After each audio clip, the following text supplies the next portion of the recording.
Hey, what's up guys? Welcome back to the channel. Today we're going to be taking a look at a text reveal using Autofill, which is a paid plugin for After Effects. In the previous video, I introduced Autofill, and as I was playing around with some more complex animations, I came up with this tutorial. So check the links in the description for the assets and the project file. This does require Autofill in order to be done in any meaningful way, although I have included some image sequences that you can play around with and maybe learn something even if you don't have autofill. So if that sounds good, let's get started. So before we jump into After Effects, we are going to need a maze. So you can download the one in the link in the description, but if you'd like to make your own, I got mine from puzzlemaker.discoveryeducation.com. They have several different types of puzzles that you can choose from. So we have several different shapes, we have different size parameters, and then we have different styles. So when you create a puzzle, it's going to give you a low res image. You will have to clean this up in Photoshop. So in Photoshop, I did scale this up. Make sure you remove all of the white first and then scale it up. It'll just be a little bit easier to clean up the edges. Then for the text, I used a font called Cone. This is a very angular text. From there, I applied a stroke and then blended that back in with the existing maze.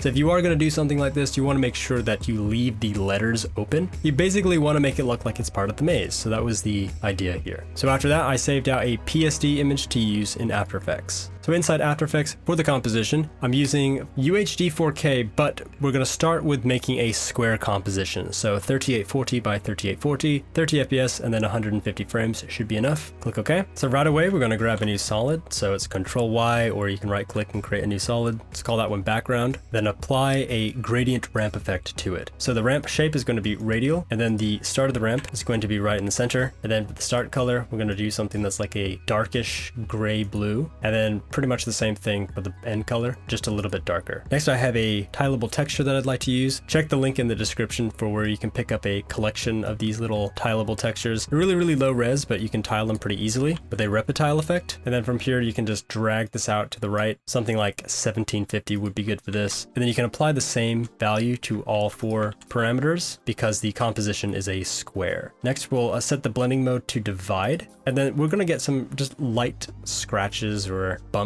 And grab a curves effect and then just pull out just a little bit more detail there. So after that, I think it's a little bit too saturated. I'll grab a hue and saturation effect and I'll pull that down to about -15. So select both of those layers, pre-compose them, and call that background. And next we need to import the maze PSD. So if you don't use a PSD, that's perfectly fine. It doesn't really matter what format you have.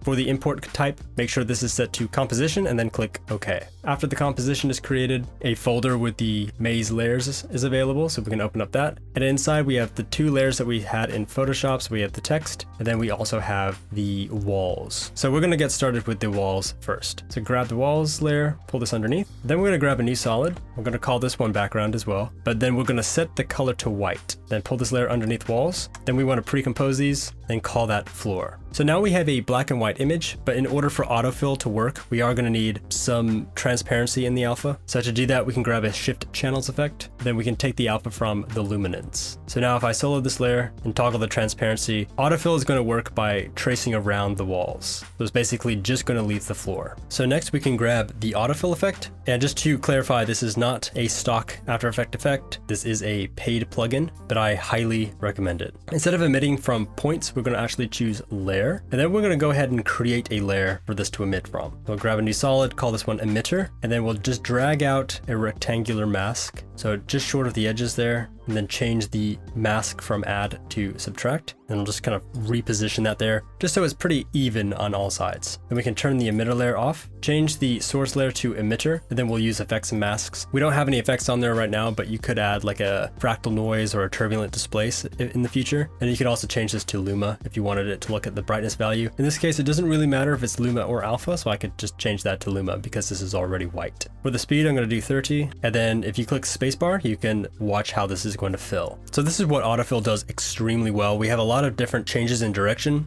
and this is just automatically finding its way through the maze. So if you were to do this by hand with like a write-on effect or just by masking, the best solution would be to create a vector of the path and then use like a stroke to animate around it. But even then, it's pretty cumbersome. So pretty quickly with autofill, we were able to automatically fill the maze from multiple different paths all at once. So that's where autofill comes in really, really handy. We're also going to grab a simple choker effect, and then we're going to choke the mat in by -2. So basically what this is going to do, we zoom in here, it's just going to make it expand just a little bit more. And this is just going to prevent any fringing that we might see later.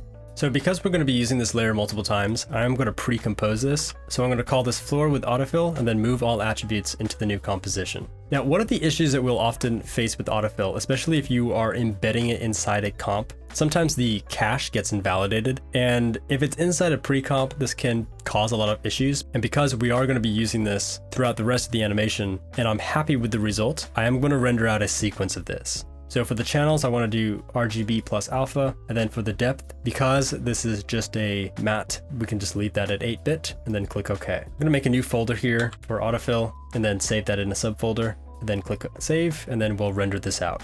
So this is a little bit tedious to do, and I don't usually recommend having to save out mattes that you are going to be editing later, because that's just really irritating and kind of against the workflow of After Effects. But in some cases, we are going to see a performance boost because autofill is not going to have to resimulate. And when I was playing around with multiple examples of this, I kept running into it. But for some reason on my computer, I also have like issues with the cache, which is really funny because I haven't had any cache issues at all with After Effects for like the last 3 or 4 years. And then when I updated my computer about 6 months ago, I've had nothing but constant issues with the cache, like having to purge it, where before I did not have to purge the cache very often at all. So I don't know if it's just something with my computer or if you guys would experience the same thing with autofill, but because we are going to be using that effect over and over and over again, I would recommend that method.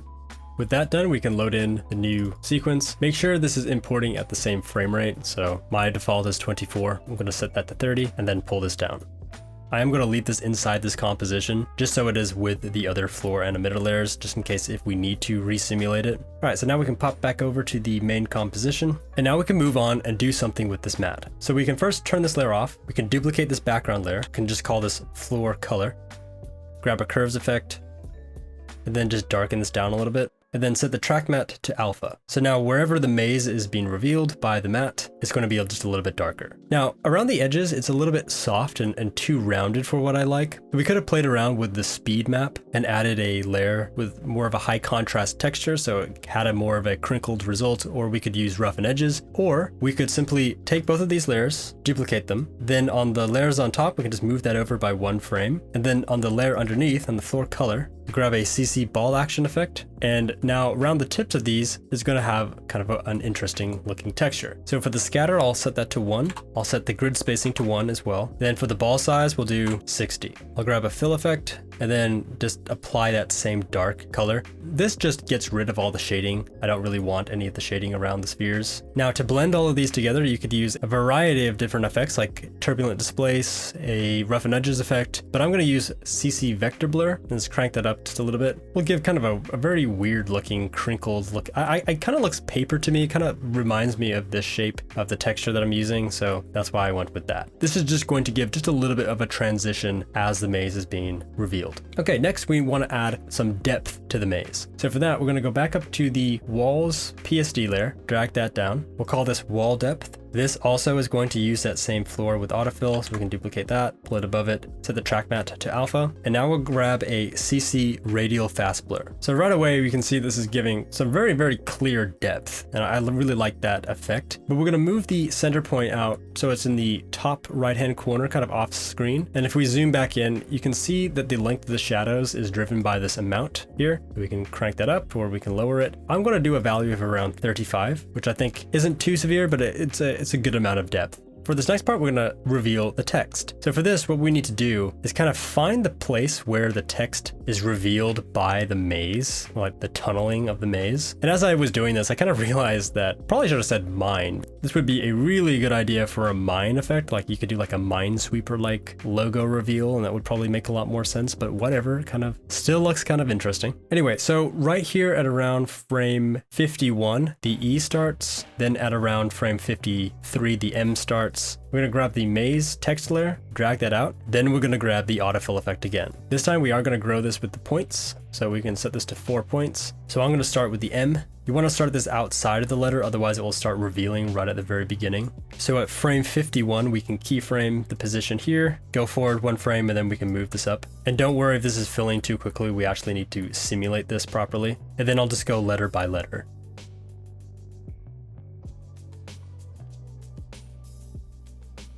I'm going to increase the speed to 10 and then click resimulate. All right, so now we have the letters being filled up and that looks fine. And next we're going to pre-compose this. Call this maze text, move all attributes into the new composition.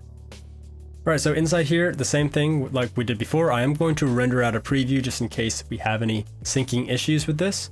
If we open up compositing, choose a color fill, I just want to have some kind of color just so it's not going to be black when I render this out. This is essentially going to be a matte, so I'll just make this white, and then I'll go ahead and render out a PNG sequence of this. All right, so I'll go ahead and load in that sequence. Once again, make sure that is 30 FPS, then drag down this version. So one of the main benefits of rendering out these sequences is that you can change the resolution now down to like 1/3, and it's not going to change the position of autofill, but if you leave autofill on, it will give a different result on a lower resolution.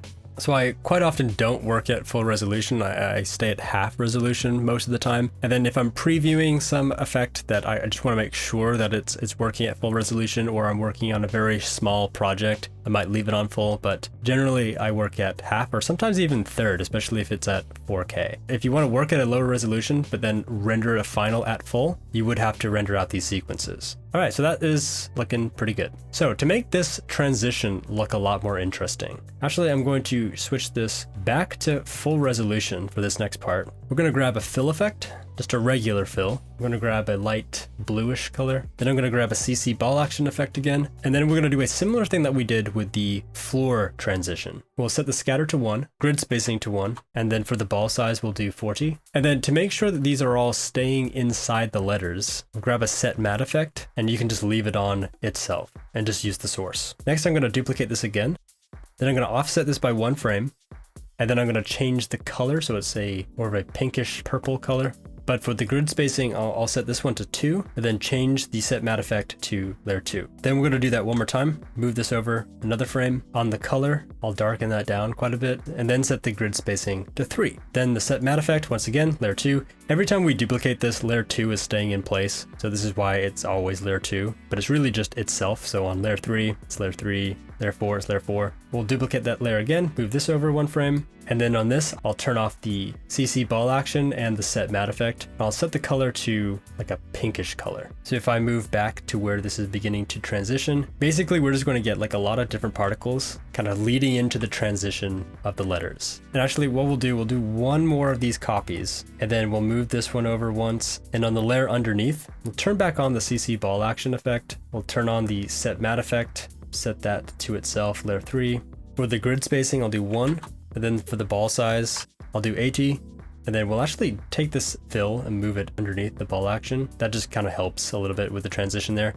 And next we can start playing around with the blending modes. So for the first layer here, we can leave that at normal, that's fine. And you would need to be careful with this if you set all these to add or screen just for the values clipping. But I will set this one to add, and then I'll do the next one. I'll add this one too and get some bright values in there. But then on this one, I want these two to be the same. That looks pretty good. And then we need to add some kind of glow. So there is the regular After Effects glow, so stylize glow. If we set this on here, if you don't have a plugin for glow, this is what you're stuck with. You'd want to increase the radius out a little bit and maybe lower the threshold. This is going to begin to glow a little bit more. And if you added that on, let's say this main layer here, you're going to get something like this. It's okay. It's not really the best effect though. Instead of using that, I actually have a plugin called Deep Glow, which is made by the same guys that do autofill, and it is a much better effect. So if you don't have Deep Glow, the regular glow will be fine. You'll just need to tweak the settings. But for me, I'm just going to drop down the radius And then I'm going to drop down the exposure to something like 0.1. Because I'm going to be stacking multiple deep glow effects on top of each other, you just need to be mindful that you're not going to blow it out. So in all of these layers, I'm going to add deep glow. So this looks pretty interesting. There's a lot of things we could do to like kind of combine them more or have a little bit more detail on the actual texture. Now you could actually go into these maze texts and just apply a texture inside here. And that would be a really easy way of doing that since they're all pre-composed. There is one thing that we do need to do though. That is the wall depth needs to go on top of all of these text layers because the shadow needs to be cast on the letters. Otherwise it looks like they're on top of the wall. So they do need to be inside the maze like this. Okay, so for this last main part, I want to have some kind of highlights or sparkles or whatever on the tops of the walls. So to do that, we're going to grab another copy of this walls layer down here, drag that down, call this walls glow, and then we're going to pre-compose it.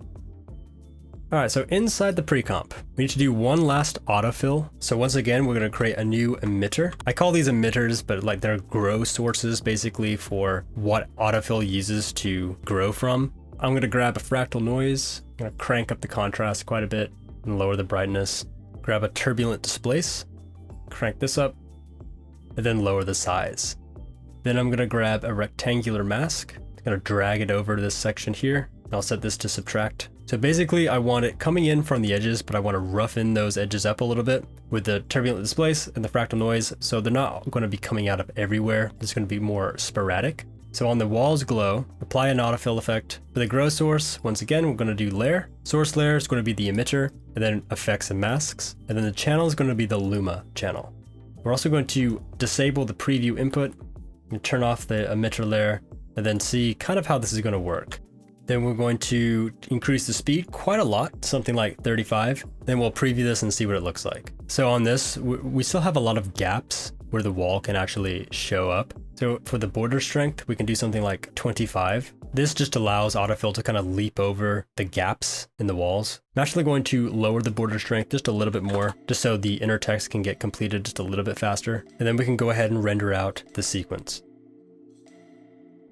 All right, so we'll go ahead and load this one in too. And you don't actually need to render out the full sequence. There's always the layer time freeze on last frame. So if you only want to render up to like 70 frames or something, you could just end it there and then freeze it. But the whole thing was pretty quick, so I just rendered the whole thing out. So then the next thing we're going to do is duplicate the walls. We'll grab a fill effect for the layer underneath. We'll make this a bluish color. Then we're going to use the layer above as a matte. So we'll say alpha inverted, and then we'll just move this over like 5 frames. We'll also need to trim this at the beginning too, and then just move this over.